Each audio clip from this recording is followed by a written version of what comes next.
Bismillahirrahmanirrahim. Assalamualaikum warahmatullahi wabarakatuh. Perkenalkan, saya Dwi Kotronada dengan NIM 204021005. Di sini saya akan mempresentasikan mengenai tema urgensi teori komunikasi pada mata kuliah teori komunikasi yang diampu oleh beliau, Ibu Primi Rohimi. Nah, baik, pada kesempatan kali ini saya ingin memaparkan tentang urgensi teori komunikasi. Kenapa sih teori komunikasi itu begitu penting? Padahal setiap hari kita selalu menjalani komunikasi gitu. Nah, baik, pada bagian ini saya akan membaginya menjadi 7 bagian. Yang pertama adalah teori. Nah, pada bagian ini saya akan menjelaskan tentang apa sih pengertian teori tersebut gitu. Lalu di sini juga saya akan memaparkan tentang teori yang ternyata itu memiliki 2 ciri umum, yaitu abstrak dan konstruksi. Pada bagian kedua adalah prinsip.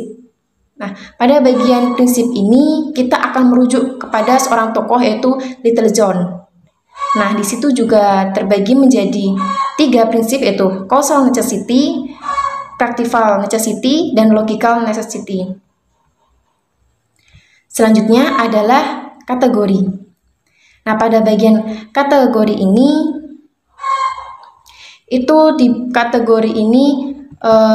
itu terbagi menjadi 2, yaitu adalah ada pelaku dan juga ada situasi. Lalu selanjutnya adalah sifat dan tujuan. Apa sih sifat apa sih sifat dari urgensi teori komunikasi dan juga tujuannya, seperti itu. Nah, pada bagian tersebut kita akan mengacu pada sifat dan tujuan menurut Abraham Kaplan. Lalu pada selanjutnya adalah fungsi.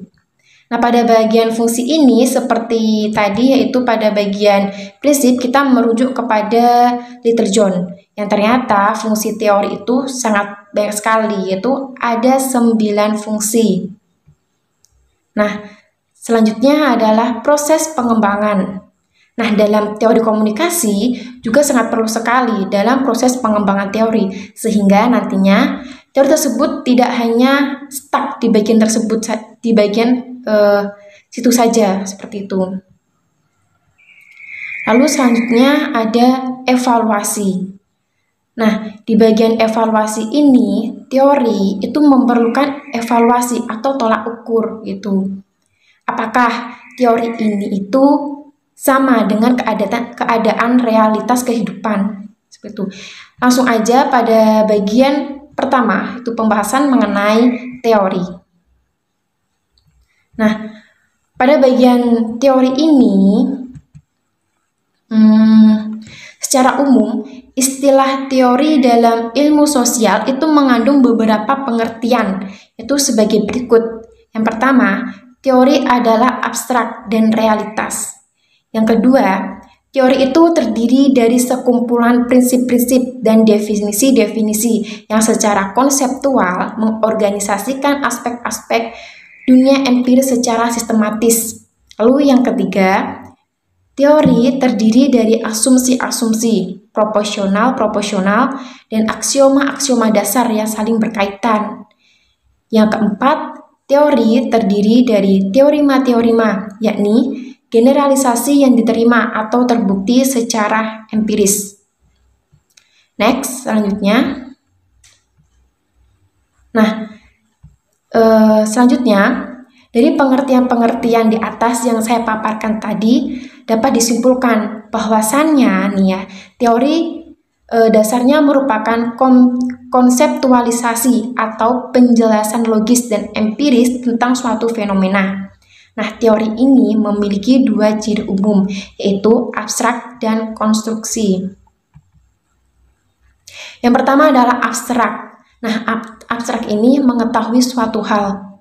Nah, dengan demikian, teori sifatnya itu terbatas. Teori tentang radio kemungkinan besarnya itu tidak dipergunakan untuk menjelaskan hal-hal yang menyangkut televisi gitu. Misalkan lagi, teori tentang cara membuat soto nih, yang nggak mungkin kita gunakan teori tersebut untuk membuat mie ayam gitu. Ya tentu itu tidak sinkron seperti itu. Nah, yang kedua adalah konstruksi, yaitu ciptaan individual manusia. Oleh sebab itu, sifatnya itu tergantung bagaimana cara pandang si pencipta teori.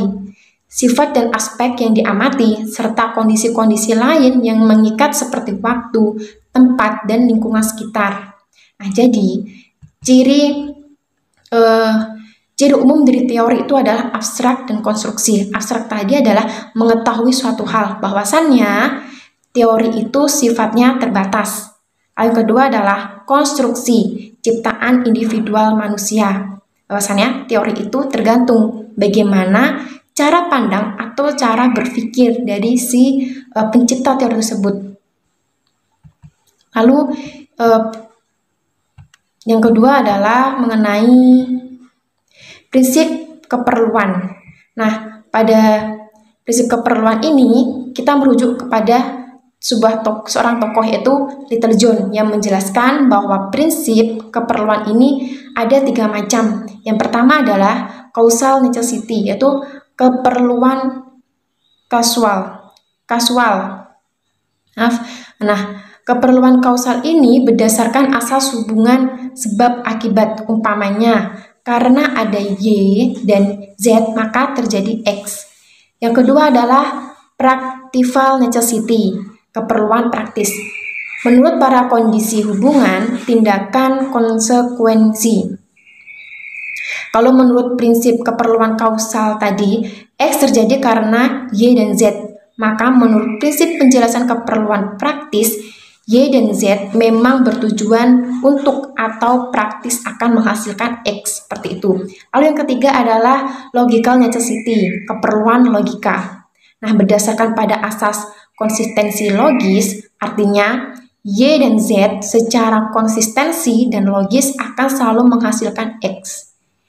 Jadi, Little John membagi menjadi 3. Pertama adalah causal necessity, keperluan kausal sebab akibat.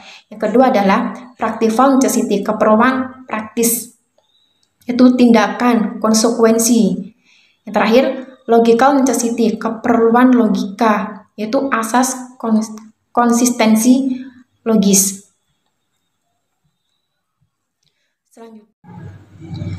Selanjutnya adalah kategori. Nah, penjelasan dalam teori lebih lanjut juga dapat dibagi menjadi 2 kategori. Pertama adalah person-centered, yaitu pelaku.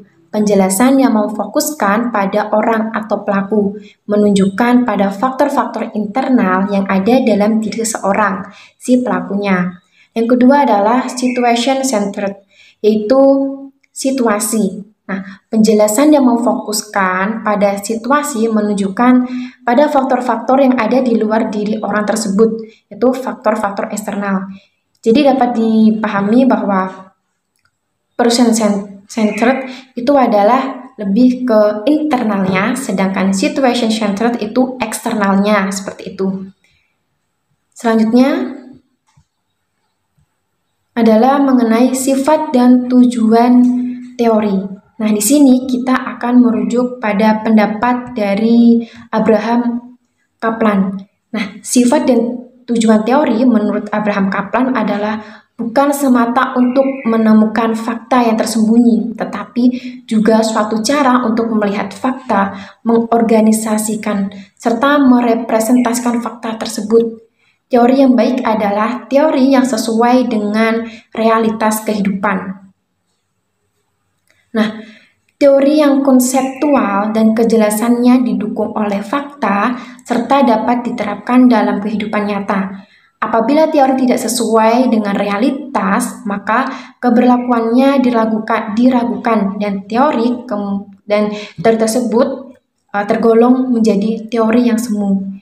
Jadi, sifat dan tujuan teori menurut Abraham Kaplan itu tentu saja harus melalui beberapa cara untuk pembentukan teori tersebut. Pertama adalah melihat faktanya, yang kedua adalah mengorganisasikan, yang terakhir adalah merepresentasikan fakta tersebut, sehingga nantinya akan terbentuk sebuah teori yang seralas dengan realitas kehidupan yang sebenarnya, seperti itu.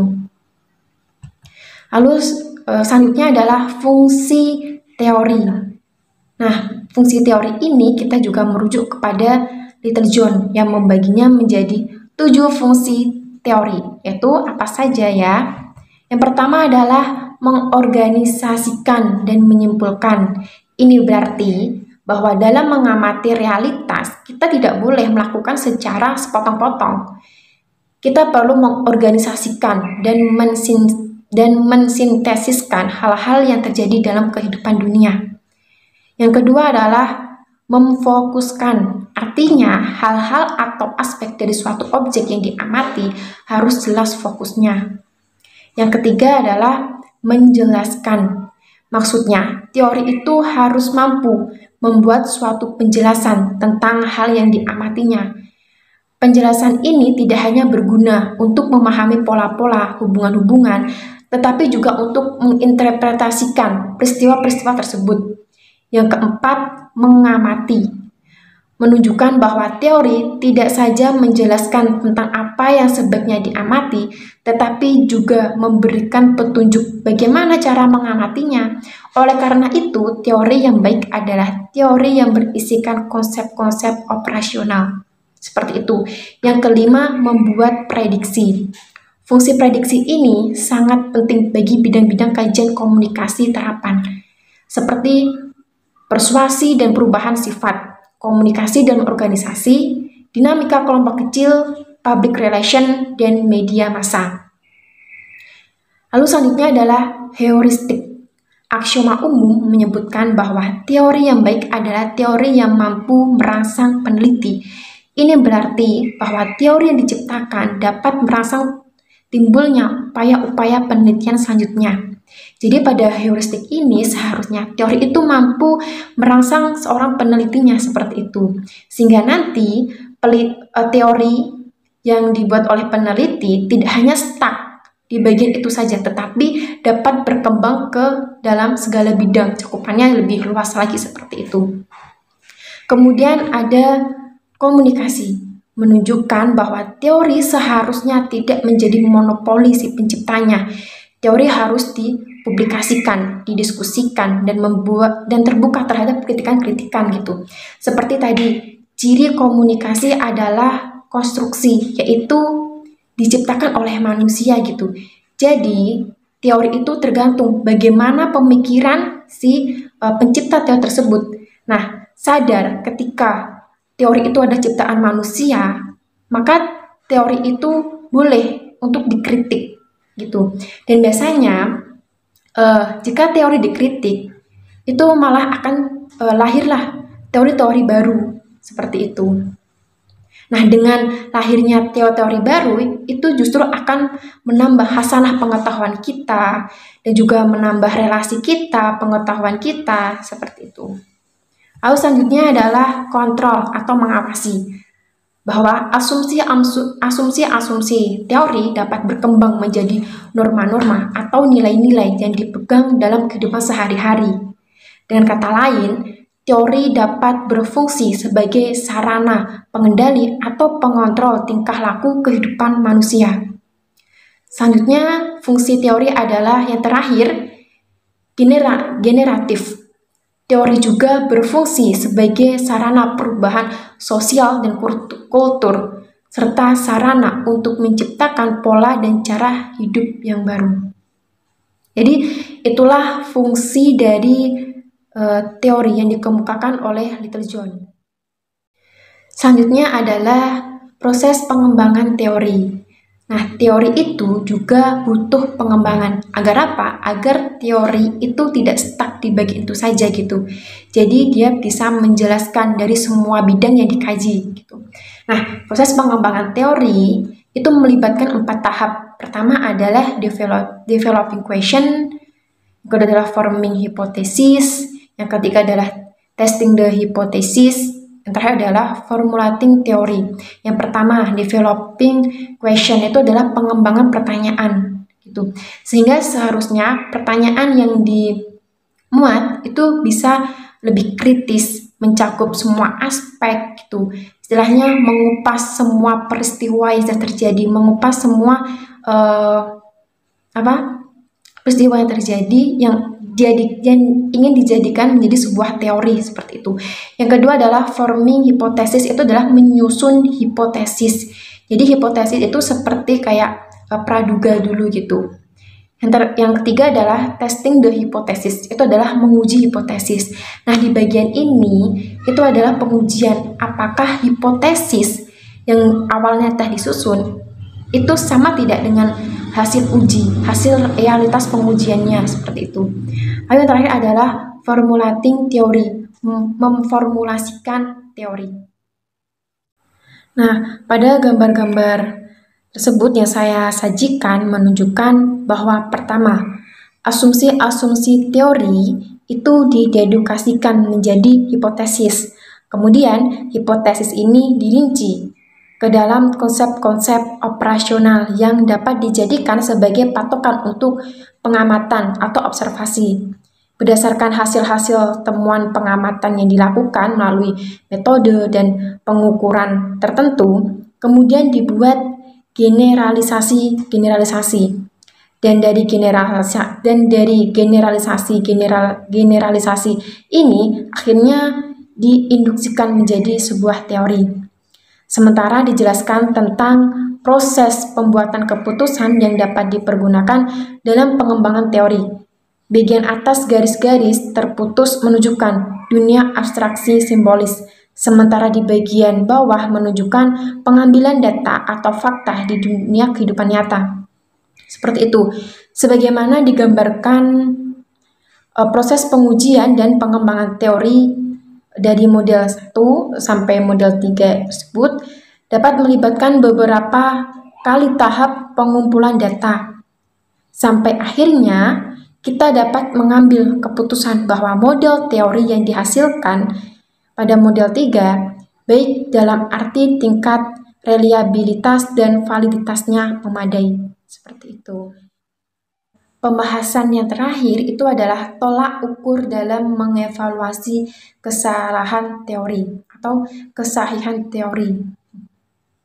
Nah, patokan yang dapat dilakukan sebagai tolak ukur dalam mengevaluasi teori itu ada 5. Pertama adalah theoretical scope, yang kedua adalah appropriateness, yang ketiga adalah heuristic, yang keempat adalah validity, yang terakhir adalah parsimony. Yang pertama adalah theoretical scope, yaitu adalah cakupan teoristis. Dengan demikian, persoalan pokok di sini adalah apakah suatu teori yang dibangun memiliki prinsip generality atau keberlangsungan umum. Yang kedua adalah appropriateness, yaitu adalah kesesuaian. Apakah isi teori sesuai dengan pertanyaan-pertanyaan atau permasalahan-permasalahan teoretis yang diteliti. Yang ketiga adalah heuristik. Pertanyaannya adalah apakah suatu teori yang dibentuk mempunyai potensi untuk menghasilkan peneliti atau teori-teori lain yang berkaitan. Yang keempat, validity. Validitas atau konsisten internal dan eksternal menjadi patokan, di mana konsistensi internal mempersoalkan apakah konsep dan penjelasan teori konsisten dengan pengamatan. Sementara itu, konsistensi eksternal mempertanyakan apakah teori yang dibentuk didukung oleh teori-teori lainnya yang telah ada. Jadi ternyata suatu teori itu juga butuh pendukung agar apa? Agar teori yang dikemukakan itu semakin kuat, semakin valid, seperti itu. Nah, kalau misalkan teorinya tidak sesuai dengan realitas dan tidak ada teori pendukung, maka bisa dikatakan bahwa teori itu sifatnya semu, seperti itu. Yang terakhir adalah parsimony, kesederhanaan. Inti pemikirannya adalah bahwa teori yang baik adalah teori yang berisikan penjelasan-penjelasan yang sederhana. Sehingga teori dengan penjelasan sederhana itu sangat membantu bagi kita pembacanya. Lebih-lebih adalah seorang pembaca yang awam akan teori tersebut gitu. Sehingga diharapkan teori memakai bahasa yang sederhana, mudah untuk dipahami oleh orang lain. Sehingga teori lebih mudah diterima oleh orang-orang banyak, seperti itu. Nah, sekian dari presentasi saya mengenai urgensi teori komunikasi. Saya Dwi Kotrunada, terima kasih atas waktunya. Sekian dan terima kasih. Wassalamualaikum warahmatullahi wabarakatuh.